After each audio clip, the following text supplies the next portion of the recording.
ગાંધીનગરમાં social media પર viral થયેલી એક પોસ્ટને ધ્યાનમાં રાખીને જિલ્લા પોલીસ દ્વારા ચુસ્ત પોલીસ બંદોબસ્ત ગોઠવવામાં આવ્યો છે।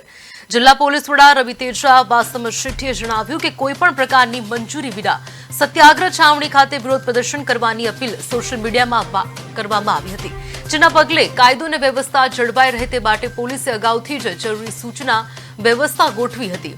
મહત્વનું છે કે એસપીએ વધુમાં જણાવ્યું કે અત્યાર સુધીમાં અંદાજે 200 જેટલા લોકોની અટકાયત કરવામાં આવી છે।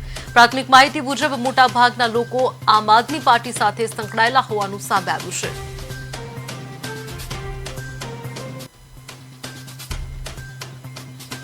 બીજા લોકોની નામ પોલીસ નોંધ કરે છે।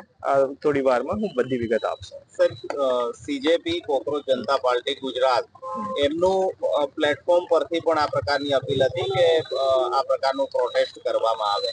એમના મતલબ આ પ્રકારના સ્ટુડન્ટો પણ કોઈ હતા એવું કંઈ છે? થોડી બહોત સ્ટુડન્ટ પણ આયા છે અલગ અલગ કોલેજમાંથી। કેટલા લોકો એક્ઝેક્ટલી આયા છે એની પોલીસ ગણતરી કરે છે।